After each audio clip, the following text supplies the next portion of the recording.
Parliament reporter Hindi dictation गति 160 शब्द प्रति मिनट। डिक्टेशन स्टार्ट होगी 5 सेकंड बाद।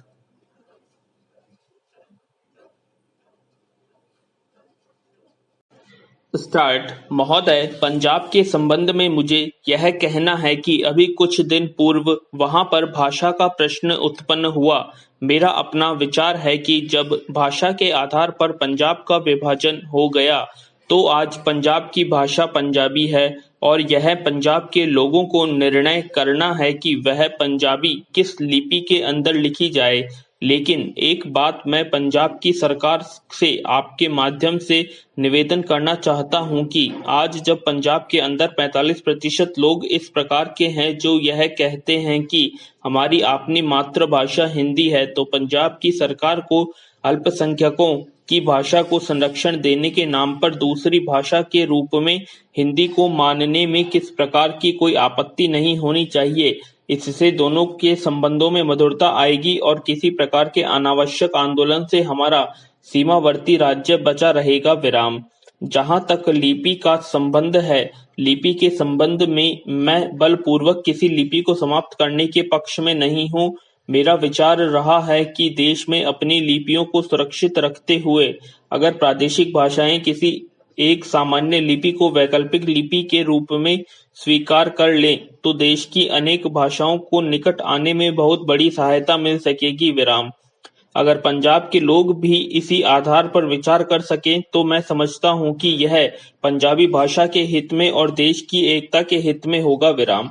अंतिम बात जिसको कहकर मैं अपना भाषण समाप्त करना चाहता हूं वह है प्रश्न जो आज पंजाब और हरियाणा में तनाव का कारण बना हुआ है और वह है चंडीगढ़ का प्रश्न। सभापति जी, आपने देखा होगा कि कल से इस प्रश्न को लेकर यहाँ गर्मा गर्मी का वातावरण भी उत्पन्न हुआ। इसके लिए मैं मुख्य रूप से केंद्रीय सरकार को दोषी मानता हूँ। सरकार की अपनी आदत है कि जो इस प्रकार की विवादास्पद प्रश्न होते हैं उनको लंबा टालने की इसकी प्रवृत्ति बन गई है। सरकार सोचती है कि अगर कोई प्रश्न लंबा टाला जाएगा तो लोग भूल जाएंगे और अंत में तनाव स्वतः ही नहीं रहेगा। विराम। इतिहास इस बात का साक्षी है कि जिस जिस प्रश्न को सरकार ने टालना चाहा, चाहे मैसूर महाराष्ट्र का सीमा विवाद का प्रश्न हो, गोदावरी या कृष्णा के जल का झगड़ा हो। विराम।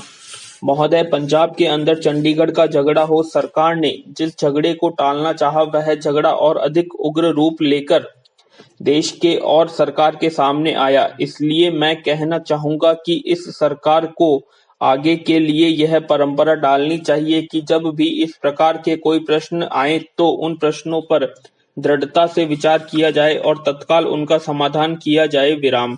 वर्षों तक उन प्रश्नों को लटकते छोड़ लोगों को आपस में संघर्ष का अवसर नहीं देना चाहिए। मैं आपसे निवेदन कर रहा हूं कि जो राष्ट्रीयकरण के समर्थक हैं वे भी राष्ट्रीयकरण को साध्य नहीं मानते। प्रधानमंत्री ने स्वयं स्वीकार किया है कि अनेक देशों में बैंक सरकार के हाथ में हैं, लेकिन बैंक सरकार ने ले लिया तो समाजवाद आ गया, ऐसा कोई नहीं कह सकता। जिन देशों में समाजवाद नहीं है वहां बैंक सरकार के हाथों में है। फ्रांस में समाजवाद नहीं है, सरकार ने बैंक ले लिए, और ऑस्ट्रेलिया में बैंक सरकार ने लिए थे, लेकिन बैंक कर्मचारियों के आंदोलन के फलस्वरूप चुनाव में जब कोई नई सरकार बनी तो बैंकों का राष्ट्रीयकरण समाप्त करना पड़ा। राष्ट्रीयकरण हर कोई रोग की रामबाण औषधि नहीं है और राष्ट्रीयकरण सरकारीकरण में नहीं बदलना चाहिए। विराम।